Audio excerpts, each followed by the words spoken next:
This is the G Podcast with your host, Tommy B. Hey, what's up, y'all? Welcome to episode 300 of This is the G Podcast. What's up, y'all? Yes. Oh, yeah, it's always something here on the G Podcast. But we are your weekly recap podcast. We do news, politics, pop culture, and the tea. Make sure you're following us on Spotify at This is the G Podcast. If you haven't done it, do it today. I'm going to come to the co-host, Tanya B, Vi, to leave. They're all here today. But fast-moving situation. Long simmering tensions, of course, between Washington and Tehran have escalated into what they call a direct, large-scale military confrontation. Just kind of give you guys a heads up, and I know by the time this airs, we'll be deeper into it. But the strike happened as we tape today, early morning. And how do you say it? I mean, it's close to war, if anything, and it includes sites across Iran, including the capital, Tehran. The president confirmed there's a major combat operation happening. He did it via, a statement on Truth Social. In a significant shift where the rhetoric had been about something else. Now this is a call for regime change.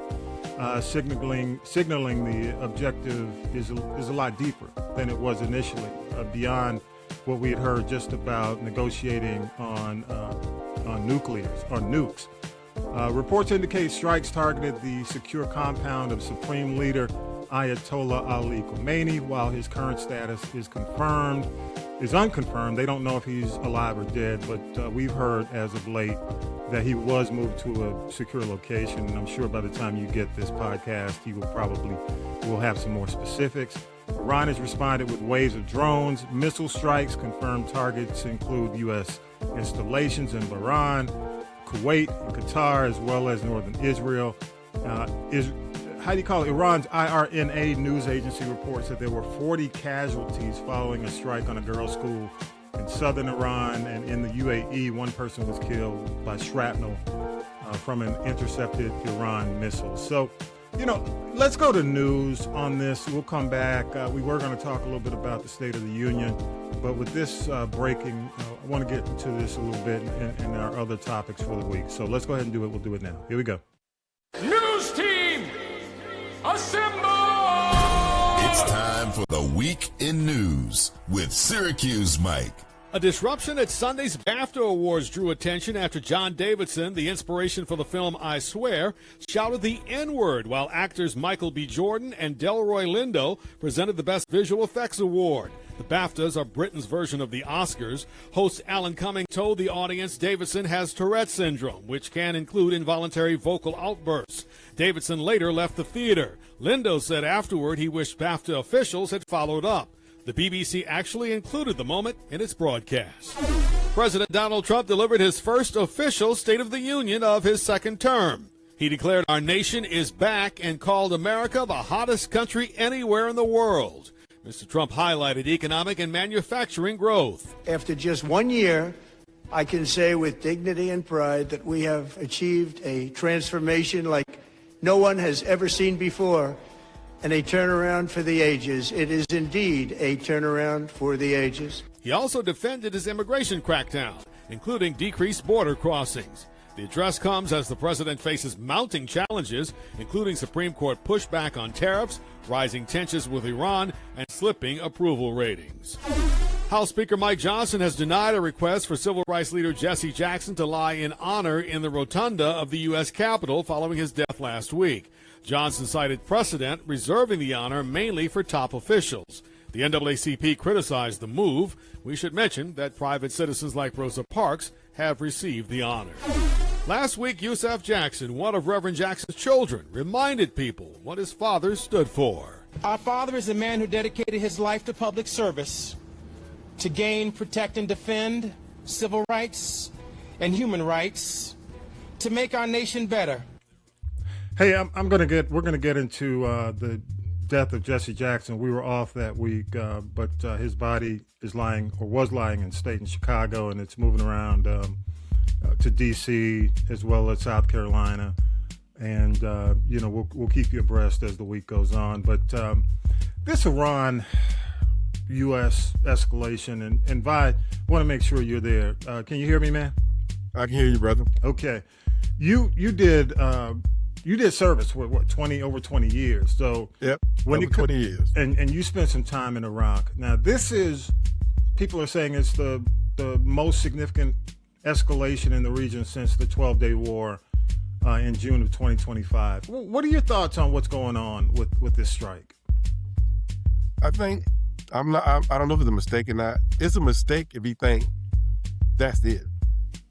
Because that's why the military personnel was advised to go against it, because if he think he's going to strike them and they're going to be scared, he's wrong. These folks are not scared of anybody. And they're willing to die for their God, because they're not like Americans. Americans value life. They don't value their life above their God and their mission. So they're not going anywhere. It's going to be, if we want war, it's going to be a long war. It's not going to be no months, no weeks. It's going to be a very long, costly, lives, money, financial war. Tehran is not going to, they're not going to run for cover. They're going to come. You're already seeing they're already firing back. They're not going to run for cover. Yeah, they've had strikes happen on U.S.'s allies, including Israel. No, this ain't Mexico or Venezuela. No, they're ready. Yeah, they're not going nowhere. Yeah, they built for this. Okay, I open it up. Talib, you're here. Tanya B, you're here. Before I get into it, let me get your thoughts. Who wants to go? Talib, Tanya B? Yeah, I'll say a little. It's funny. I just can't believe that Congress was able to, rally enough votes and everything, and appropriate funds necessary for war. Oh, wait, they didn't.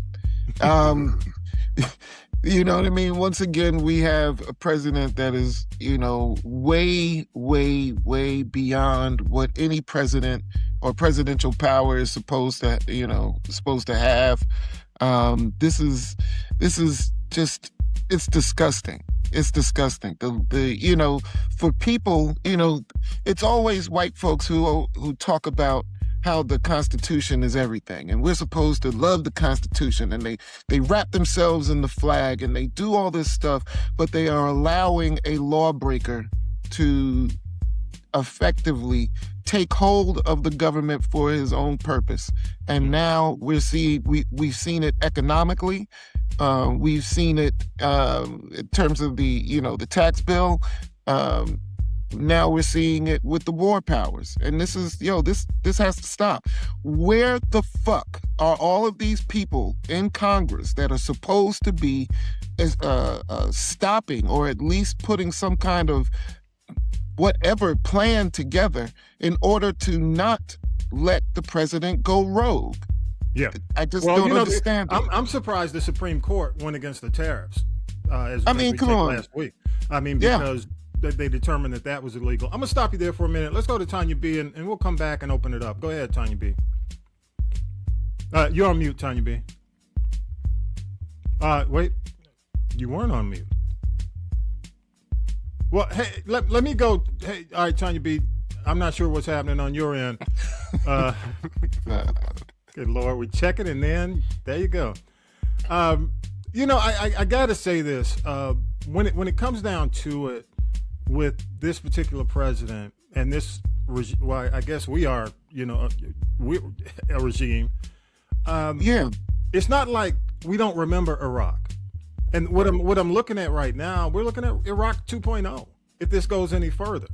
Because, first of all, at least the Bush administration went to Congress and tried to justify the war. We're not even getting justification with this. We're just, I'm not sure how far this is going to go. But I agree with you wholeheartedly, Vi. When it comes down to it, it's not like you can hit them and leave and expect the people to take over. Okay, we're going to go in. We're going to kill or whatever they think they're going to do with this current regime because they want regime change, and then expect the people to jump in. You know what I mean? This is what happens when you have a draft dodger in this kind of position. He doesn't know shit about war. Yeah. He doesn't know shit about war, and none of his people know anything about war. My dad was in Korea. You know what I mean? Like, yo, we was one of the fortunates to come home. I had uncles in Vietnam. This is war. You know what I mean? Like, yo, man, you're not taking this shit serious. No, he's not. He's not. Go ahead and come back to you, Vi, and Tanya B. I'm going to try to get you in. Go ahead. Yeah, and the worst thing about it, from what I understand, Obama had a nuclear peace treaty with them, and he ripped it apart, and he can't negotiate another. Yeah. And since he can't negotiate another one, this is what he does. He's a failure. Yeah. Yeah. He's a failure. Always trying to one-up somebody. Take something and make it better. Stop destroying it so I can do better, because you can't do better. No. Everything everything you put your hand on the touch has got worse. Nothing. In this country, yeah, it's number one. Number one in mess. Number one, don't nobody want to come to. Yeah. Number one in losing jobs. And our debt has quadrupled probably. So, yeah, it's amazing what he has done. Yeah, it's amazing how far he's run this country so far. That was amazing. Yeah. Go ahead, Tanya B. Let's give it a shot. Can you hear me now? I got you now. Go ahead. Okay. It's amazing. You have a very weak, these people here, I guess the downtrodden, the country is weak. But here's my thing. And when I woke up to this morning, the first thing that popped into my mind was that, okay, this is happening now so that the current resident of 1600 Pennsylvania Avenue, he and his friends are going to make a boatload and millions and kabillions, as Raven Simone used to say. They're just in this for the money. They don't give a rat's tail about the people. They don't care about any lives that are going to be lost. They don't care about anything except lining their pockets. To me, it's just that simple. And like Vi said, you know what, you're trying to bully the wrong people. And just to go back real quick, when I was a kid, there was this movie that came out called The Russians Are Coming. Mm-hmm. And I heard my mother and other adults talking about this movie. And I thought the Russians were coming over here to blow up where I lived and blow up this country. Yeah. And, you look at people who get out there and lay their lives down every day so that we can walk around and be free. And I actually woke up after I saw what I saw this morning on the news. I'm like, our lives and our freedom can be in jeopardy because of somebody else's greed and their desire, to make money off of the backs of people, the people that just won't be able to. I got you. Wait, be thieves. The people that aren't into hateration and holleration and in this disorderly. Hey, let me just say, you mentioned a movie, and I always, whenever something like this comes up, there's a movie that came out called Wag the Dog. Okay? I was just thinking the same thing. Robert De Niro was in it. I forgot the other gentleman who was in it. But it just, when your approval rating is tanking, and you're losing an incredible number of independents, you've got to try to do something to rally your troops. And I don't mean your troops when it comes down to military troops. I mean the people who support you so that you can kind of turn things around. And war is in most cases, war is that opportunity. And Republicans have used war as an opportunity. But not this time. Well, I'm going to say this. It's very difficult, in my opinion, to believe this guy, to believe Trump, and to believe anything that comes out of that administration. If you look at what happened last week with the tariffs, in that situation with the Supreme Court. Now, he's pissed at the Supreme Court. Yeah, because of the fact that three of the folks or at least two of the folks he actually put in voted against him, but they were right. I mean, eventually, Talib, you talked about the Constitution and the flag. Eventually, you got to face the legality of what's going on in the administration. And these folks have decided they don't want to be on the wrong side of history.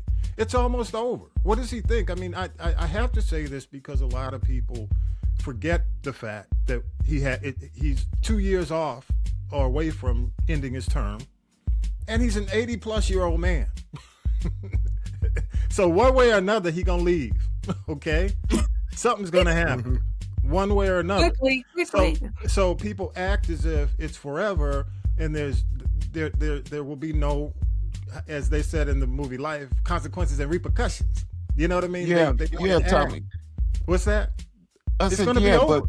It's going to flip. But Jared Kushner is still going to be alive. Trump Enterprises and the Board of Peace is still going to be in effect.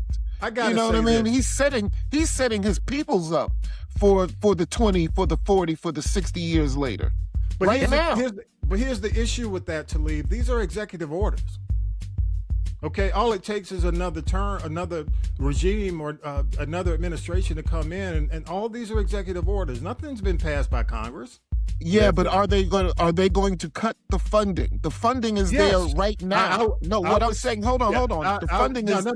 Yeah, I would say if you're another administration, not another Republican administration, but I'm just saying if the Democrats win the House and eventually there's a new president and a Democratic president, the funding for anything that's part of an executive order is gone. It's an executive order. Right. However, we're still talking about 2 years, but we're still talking about 2 to 3 years worth of funding. And this is still a president that's going to run roughshod over any of that stuff for the next 2 years that he's in office. So this is what I'm saying. Like, is it so? Yeah, it's good that you're not going to get 200 billion, but you got 15 billion. Yeah. Well, what I mean? Yeah, like, I hear what you're saying, and I agree with you, and it's painful now, and quite frankly, I have a problem with both sides because I don't know how, as a Democratic leader, you can't be all over the news right now. And that's my point. That's my point about what's happening and the fact that no one came to us regarding approval for this, but you don't see or hear as we're watching. I've got the news on MSNBC, CNN, and I've not seen Schumer. I've not seen Jeffries. I haven't even seen AOC. And you're not going to. And my point is, someone has to at least speak out and speak to the public about this being a wrong decision, regardless of whether or not he has intel. He should have gone to Congress and at least talked about the intel he had. Now, what you're going to hear is you can't trust Congress. It's a leaky boat. It's a leaky bucket. As soon as it goes in, it's out. On the other hand, you still got to talk to the American people. You still have. I mean, now I will say this. I'm looking at MSNBC right now, and guess who's on? Jasmine Crockett, because she ain't playing. Jasmine, I know she's running for office out in Texas, but Jasmine Crockett's on the air, and she's talking, and she's specifically talking about what's going on, and them not going to Congress. So I'm gonna leave that there for a minute. I'll give you the last word on it, Talib. Go ahead, man. Nah, I'm just saying, man. Listen, at some point, you got to get active. At some point, you have to say something. You have to do something. The only way that this kind of republic is going to work is when the people get active, because the power is with the people. Yeah. And I'm grateful for the few that are putting their voices on the line. You know what I mean? And I'm totally not in favor of us putting our American soldiers on the line for this stupidity. And I want to make sure that I'm on the record to let people know that I'm not with it, and I'm going to do whatever is in my whatever I have in my power to let people know that this is not cool and this is not the way this should be handled. And I want to say, I appreciate you saying that. And every podcaster who believes I believe exactly what you're saying should do the same. They should speak up. The other thing that I bring up, the issue I have with this, and I have with his presidential powers. I had Abdul Dasumo on You Need to Know, and we talked about voting rights. This is why it's so important to protect your vote. I know a lot of black people are like, look, we voted last time. It's not our turn. We need to sit back and let everybody else do it because we've done our part. Here's the thing. You have to understand that considering what's going on with this regime, with this administration, he's going after your voting rights. And if your voting rights are gone, what Talib is talking about, it's a check against power. It's checks and balances. The administration's attempting to lessen the effect of your checks, your balance, the way you balance power, because he wants all power. So that part. that's part of what we talked about. I'll have the link on the podcast, on this podcast page, because that's one of the things we specifically talked about, the SAVE Act that's currently in the Senate. Because in a lot of cases, a lot of what we're seeing, like the Iran strike, a lot of this stuff, it's a distraction. It's a distraction. It's distracting us from the fact that the economy may or may not be on course. We don't know. We don't fully know yet. So I'll leave it at that. Let's move on. Jesse Jackson, been a towering figure in the American civil rights community, politics for over 50 years. Of course, last week we lost him, and we're seeing. I guess I'm not sure if I would call it. It's almost like his farewell tour right now. They're going from DC or Chicago, DC, South Carolina. South Carolina, yeah. It's called the People's Celebration. People's Celebration, yeah. And they're going to come back to Chicago for the final celebration. So, Tanya B., your thoughts on Jesse Jackson? I talked about this earlier this week with some folks. I said, I don't really consider Al Sharpton right now to be the voice of the people. Al Sharpton's like Ben Crump. He's the voice of a check. But if you look at, Jesse Jackson is the last of our, forget the flaws, but just the last of our leaders. Nobody has stepped up.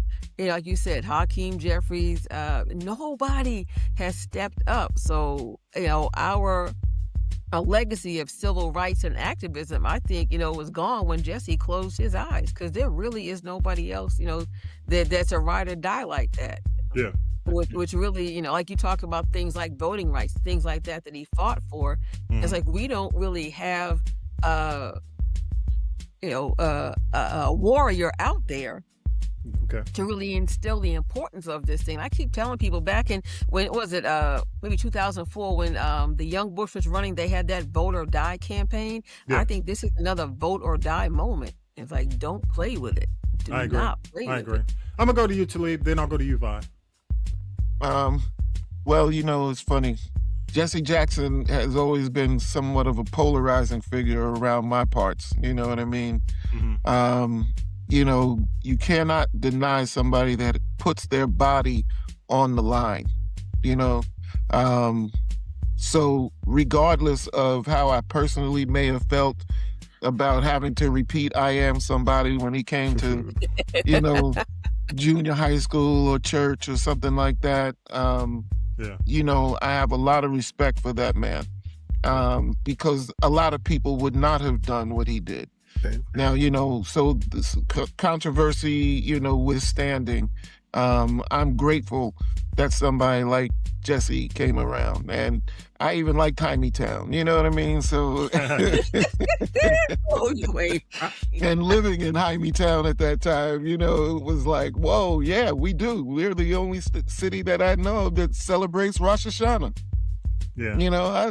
I remember moving to Atlanta and I'm like, yo, man, what y'all mean, be going to high school here and being like, what do you mean you don't get off of Yom Kippur? Yeah. People are looking at me like, Yom Kippur, what? It's that. But, Jesse caught a lot of flack, but he did. But he apologized and came back for it. And we got a great SNL skit out of it. Oh yes, truly. Yes, we did. But again, man, I was more of a Hosea Williams. I like a Uncle Hosey more than I like a Jesse Jackson. You know what I mean? But somebody had to be overalls, yeah. Right, exactly. But that's because I like the grit. I like the dirt. I like the foundation. I like the earth.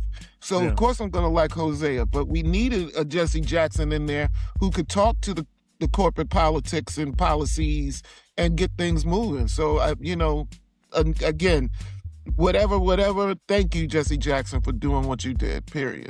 I got you. Go to you, Vi. Yeah, I agree with Jason. Has a colorful past, a colorful history. He's flawed, like most men, and I think we should just leave it at that and just celebrate for what he was and what he meant to us. Yeah. Forget about all that stuff about the illegitimate child, the thing he said about Obama. Okay, he's gone now. Yeah. Why bring that up? Just celebrate what he did. Because what he did, most folk today have not done it and are not willing to do it. No, He did exactly. put his life on the line for the civil right, and we should just honor that and pay respect and leave it at that. Yeah. He deserved. He's earned the right to go out the way he's going out. Yeah, I agree. Yeah. And let me say, I want to say, and I know, Tanya B, you have certain aspects and feelings about Oh, what? as Oh, you what? expressed. Oh, no. But you I talking have about, to say Willis? this: when you're a leader in that situation, in these situations, eventually you are going to be judged based on how you respond to certain situations, and unfortunately, civil rights leaders do get that. That blanket thrown over them. But the bottom line is, without them, in a lot of cases, you don't get the traction. Okay, in certain, so an Al Sharpton or Jesse Jackson got us traction, regardless of how he did it, and regardless of what went down at the table.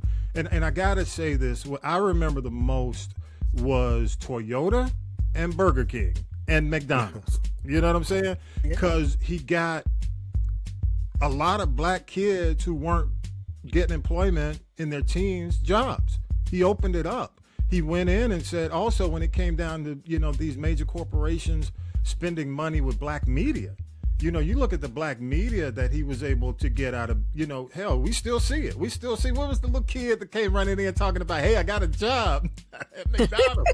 Remember that TV commercial? If not for Jesse, you wouldn't have gotten that. Or Toyota.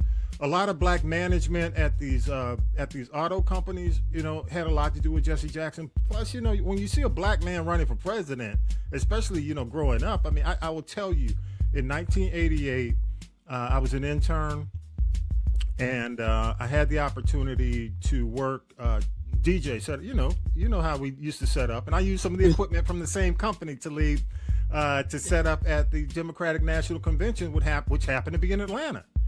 And I'm standing there doing the music. We were in a side room, and he came in the room, man, and it was just electric.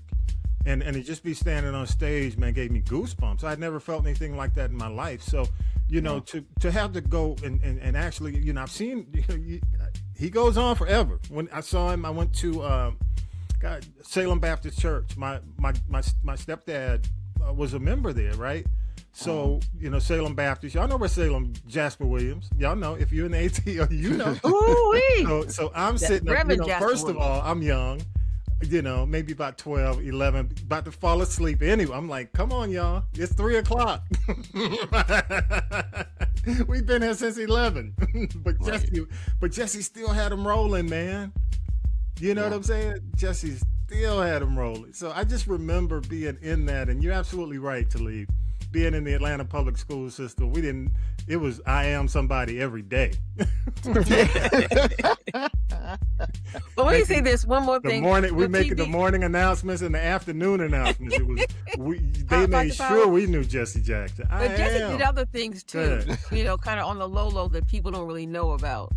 People forget that he did something with Castro, and he wasn't Iran. He went to some other country to get some hostages. He wasn't that Iran. Yeah, let me go down the list. In 1983, he negotiated Robert Goodman in Syria.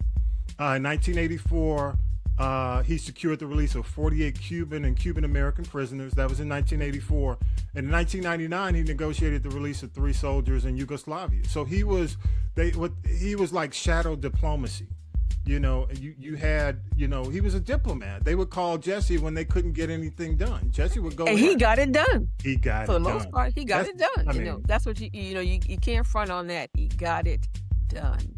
And, and you mentioned voter registration, the Rainbow Coalition, which was Operation everybody. Push. Even something as minuscule, people don't even go to libraries anymore, but getting library cards. Yeah. Things like that. Yes. Yeah. So he did a lot, and rest in power. Yeah. I agree. I mean, it's tough. I mean, not, and I don't look. You can't look for now Trump's a different story. There's no perfection. That's all flaws. But can I just say one more thing? And I really let it go. With Jesse, the more of a public figure you become, the more of a target there is on your back. Yeah, and just like you look at Obama, when people can't find things, they're going to go and make something up. Just like people are making up the fact that, and I know this has nothing to do with it, but like the Savannah Guthrie's mother is in Mexico at a resort, or she's in Catalina Island swimming.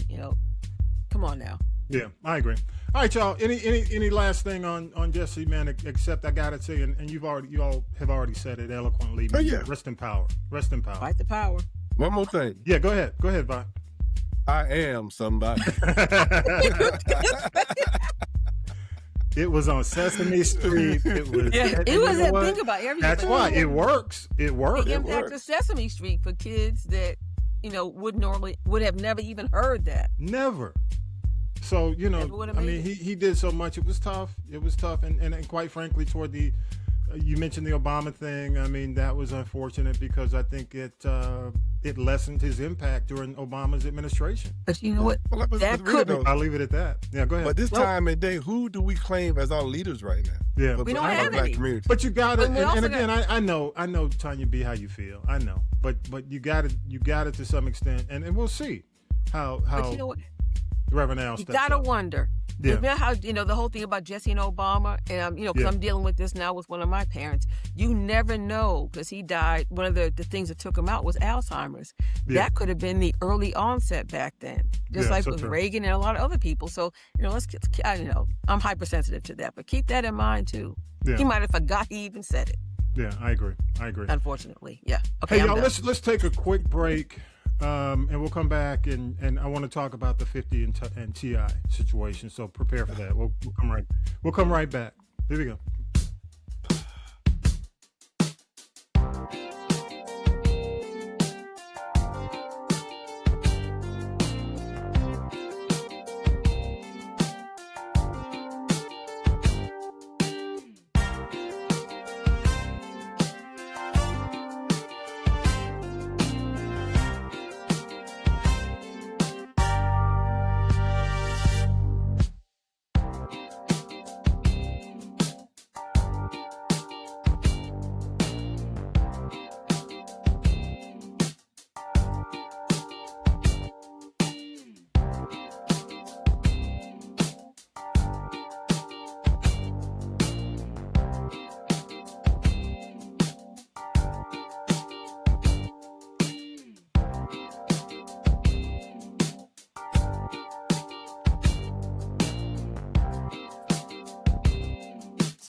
All right, y'all. Now then, children, it's time for tea. It's tea time, y'all. Sipping the tea with Tanya B.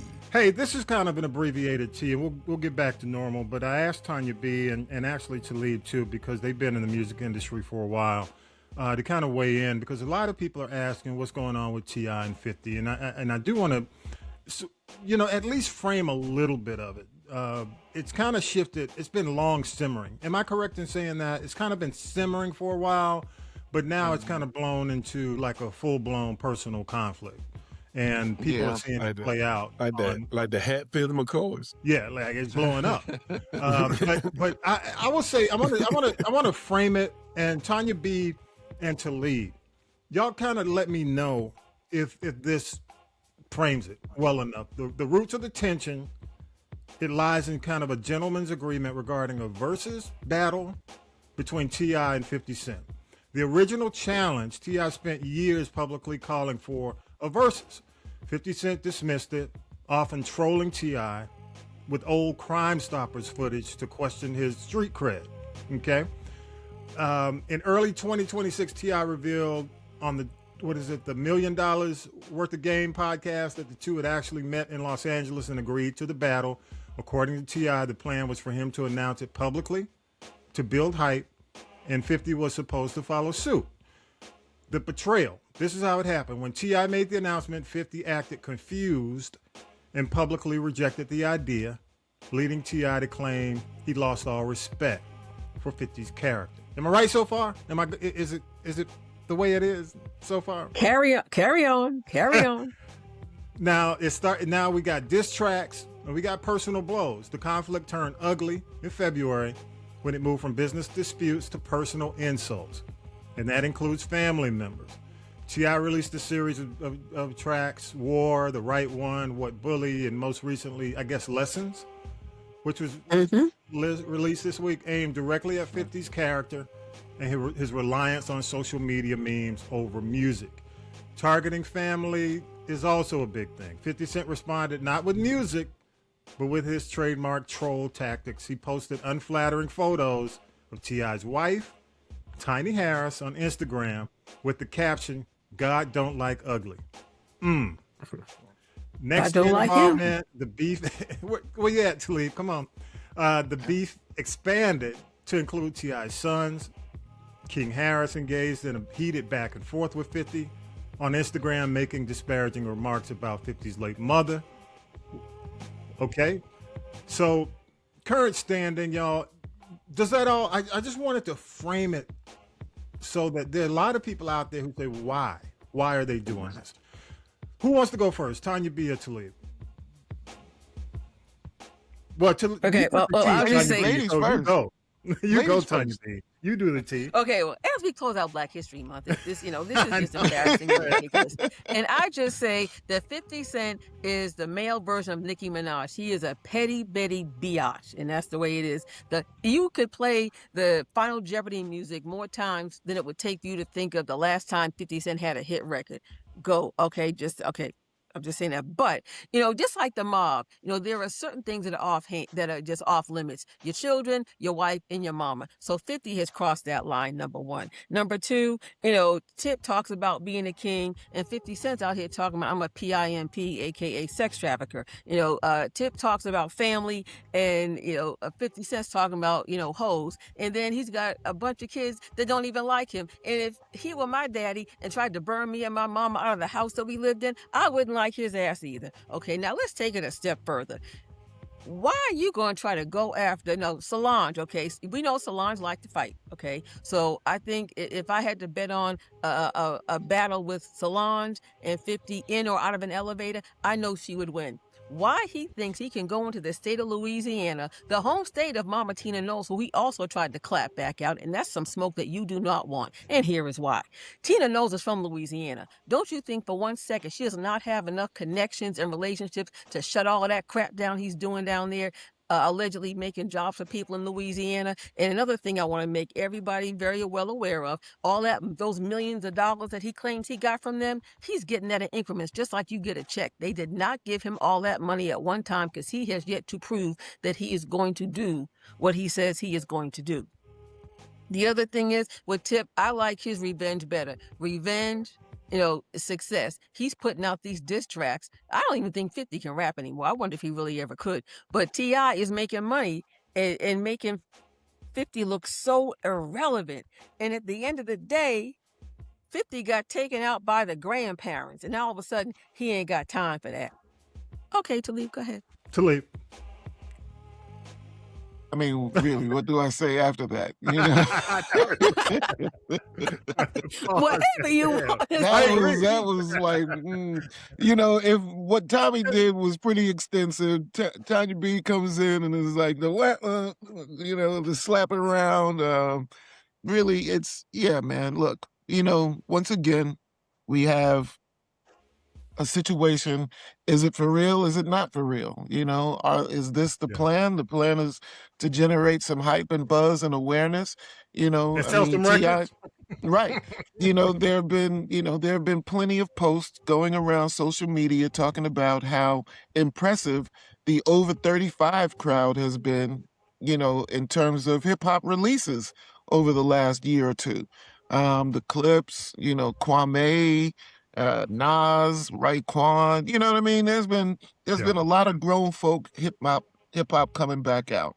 So, and then T.I. with T.I.'s album, with this first single that he drops, all the posts, it seems like the trend on the posts were talking about how all the 40-year-olds are getting back into step because of this new T.I. record. So there was already hype and excitement and awareness about the song. And with Hype Williams on the video and Pharrell on the track, I mean, it was like a no-brainer. This is a situation that almost couldn't fail. So now, if he really needed to prove that, lyrics was still, he still got a pen game, all of a sudden here's a situation brewing with 50 Cent. and where he's saying 50's not of his word, and this is what happens. So yeah, let's shoot, man. You know me, as long as it stays on record, man, I'm all about it. Yeah, yeah. You know Yeah, what I'm saying? Bring the battle on. Yeah, I'm with you on that. And I gotta say, man, it's crazy if y'all have ever been on TikTok and seen the people who are dancing to T.I.'s track. I mean, these are like people in newsrooms. The grandparents. The grandparents. It's everybody. We were talking about how universal Bruno Mars has been, but damn, T.I. is like, he's made his sound universal. Plus, we in the ATL. It's kind of hard to go against T.I. in the ATL, knowing what he's done. He's been a prodigy. Since he was like 14, 15? He's been rapping since he was 14, publicly. And the other thing is, it's just hard to like 50 Cent. It's just hard to like that dude. You know what I mean? He's just unlikable. Not only because he's connected to he who will not be named in politics, but he's just exactly unlikable, yeah. man. But he's 50 is like the heel in wrestling. You know what I mean? Yeah. He's the heel. You just wait for you love him to do the wax stuff. You know what I mean? You just waiting on it. but it's like some of the stuff he does. There's some things that he's done that they've been funny. The things have been funny, but some of it just requires a slap in the face. Or something. And I think a lot of the people who he's done stuff to are on T.I.'s tip right now. Like, hey, do what you got to do. We're coming to get you. You mentioned, I don't think he's as bad as Nicki Minaj when it comes down to He's getting there. He's on his way. But I'm waiting for a few more steps. Possibly he might be in that arena, but Nicki's gone. I think somebody once mentioned you start he's talking like about Nicki. people's kids like Nicki did, you're in the arena. Yeah. Come on now. Yeah. But these are grown kids. I think that T.I.'s, that he's going after on T.I.'s side. But it's just, Vi, you got any thoughts, man? Have you? Hey, I'm sorry, Vi. Hang on, man. Hang on. Go ahead, Vi. I got you. Go ahead. Oh, you got me. Is there any rules? I mean, to go after wife, mother? I mean, I know 50 through the first dagger, but his mother's dead. Yeah. But here's the deal, though, Vi. When 50's he was involved, raised by his 50 grandmother, so when 50's involved, there are no rules. There's no rules. I mean, he's made it like that. Do you think? Am I right or wrong, Khalid? Yeah, he did. Why bring Tiny to this? He ain't got nothing to do with this. Well, there's I heard on one of the blogs today that Rick Ross has now jumped in it, and he's offering money for one of 50 Cent's mother's shirts or something. Oh my God! And I'm like, the one he burned up. Right. Rick Ross, just go get a training, go out and go sit down somewhere. That's crazy. Jesus. That's crazy. All right. Anything else on that? No, I ain't got. I have nothing on that. Nothing. All right. Tanya B, talk. I want to frame it, and we're doing the tea a little bit different this week. BAFTA. Okay. I want to mention this. 2026 BAFTA controversy happened this week. You heard it in Mike's report. And you know what? This kind of snuck up on me because I'm watching the All-Star game, as BAFTA's happening. And I see the guy standing there, and all of a sudden, nigga, come out. I'm like, what? I'm watching the All-Star game. I got X open, and I just hear, nigga. Just standing there. I thought it might have been like, a joke that they were tying into the movie Sinners. Somebody scratched the album in it or something. But just a kind of concise way to put it, the actors were doing a presentation for best visual effects. Okay, it wasn't even for their movie. They were just handing out the award, and then the slur just came in. The source of the slur was John Davidson. He's a Tourette syndrome campaigner. And I guess they call him inspiration for the BAFTA nominated documentary, I Swear. Okay, that's why he was there. The outburst or the result, he says, was of his Tourette's that caused him to tick and say that word. Okay. Not bad. Okay. Now that's one part of it. The other part of it is there's a 2-hour delay. 2 hours. We're not talking about like we used to be on the radio where you got 5 minutes to dump it. You had the BAFTA Awards, BBC had 2 hours to correct it.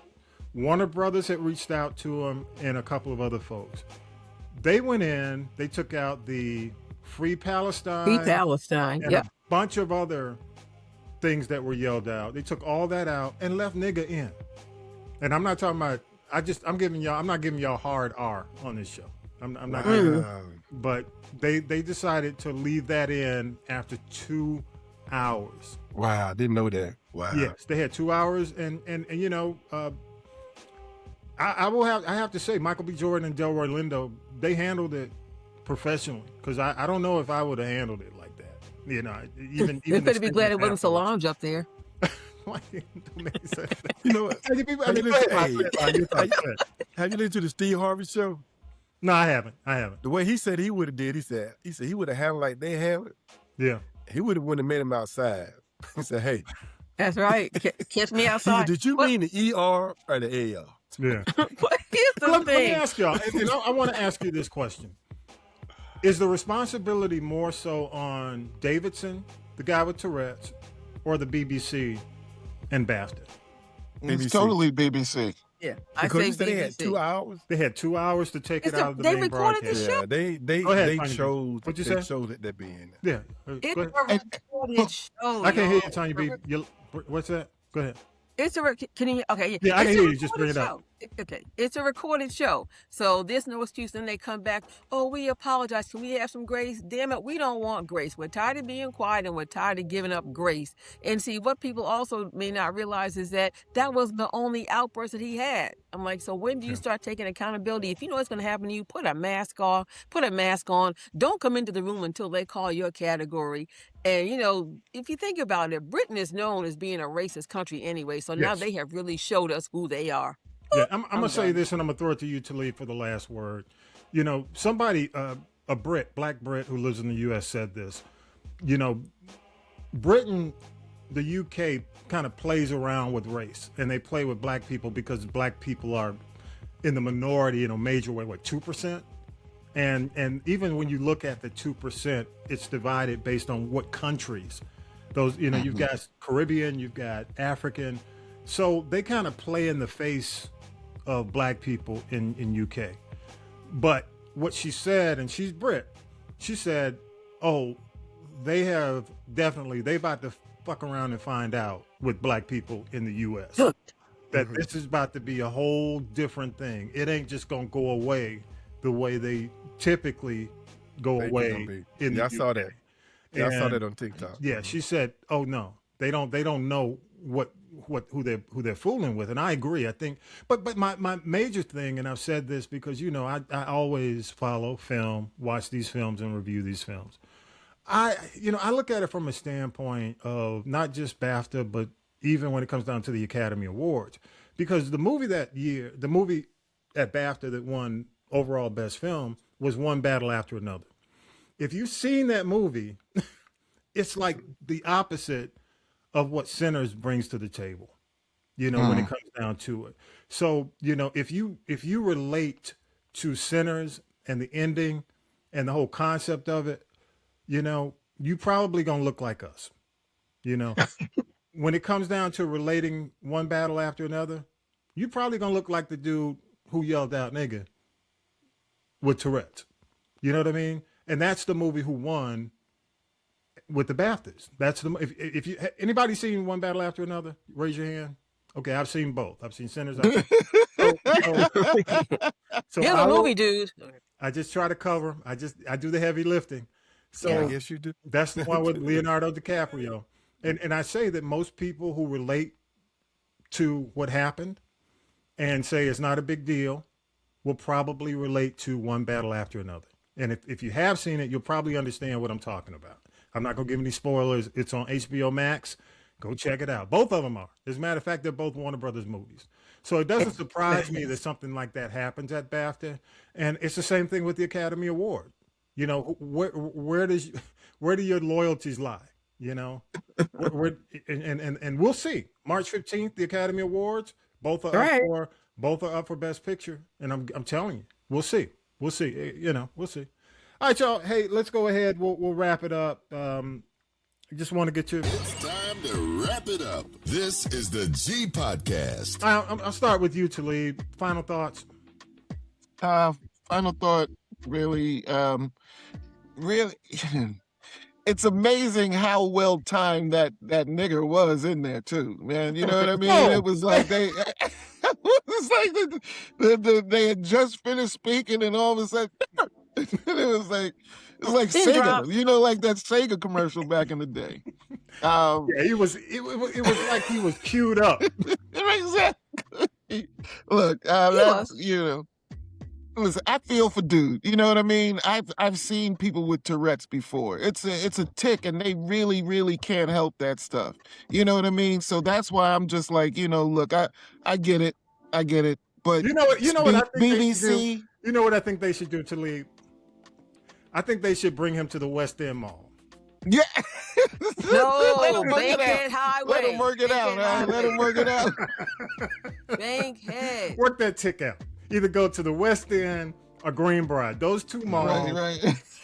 And put a microphone on him and a speaker. Yeah. And just have him walk the mall. Right. Well, how about an honorary drive-by by the Trap Museum? Say what time you be? Go ahead. Honorary drive-by Trap Museum. There you go. Right. So but, I just think they should bring him to Atlanta, put a speaker on him, like around his neck, and a mic. Go ahead. I just think Tourette's is one of the funnier conditions out there. You know what I mean? Just for this reason. You know. I'm not making fun of his disability, but in a lot of cases, he did finally apologize, but he didn't. But he didn't apologize at first. Right. So, but did he apologize to the woman he did that to? Right. Did he apologize to her? No, of course not. That's what I'm saying in terms of, I just, I get it, but the visual had to, because this is what I'm saying. He said there was a disconnect. He said there was a disconnect. I'm telling you, I wouldn't even be surprised if the timing got better on the broadcast 2 hours later. I can't laugh. That's not funny, but it's not. I know we're gonna get. Some Hold on, just nudge Holy it. Ghost. Just edit and nudge it. You know.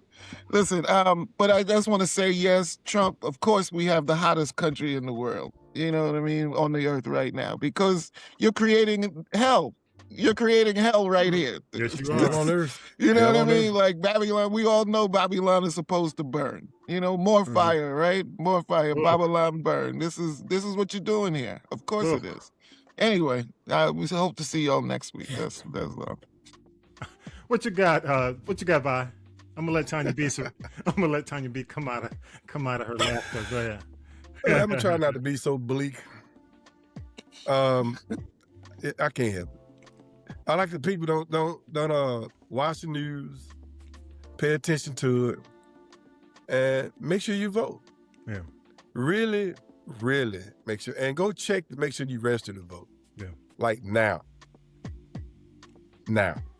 That's all. You got primaries going on right now in a lot of states. Yeah, exactly. You got anything else? No, that's it. All right, Tanya B. And also check your voting status, because the trickeration is in full effect.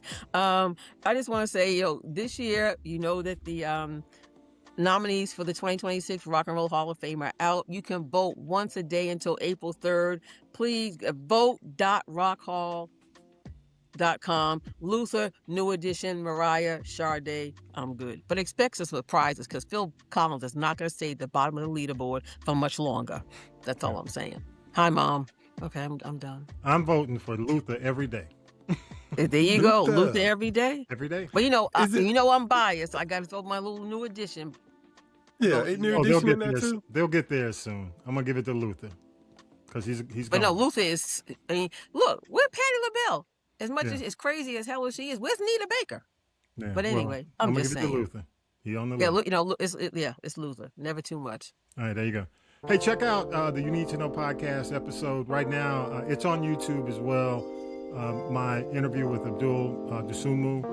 He is with the Young Black Lawyers Organizing Coalition, and we talk about voting.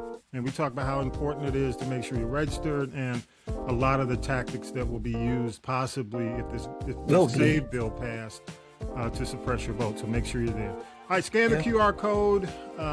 on our logo, or when you're watching, you can do that. Castropolis.net is where everything happens. The people poll. You can leave a voice message. You can sign up on Spotify. You can do all that there. Plus, don't forget Velvet Frequency Radio at Castropolis.net. You can listen to The Bird Wire at 4 p.m.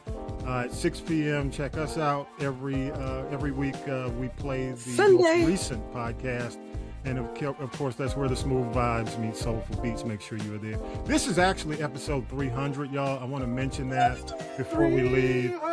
Yes, but we are doing a special. I hope nobody texted me back.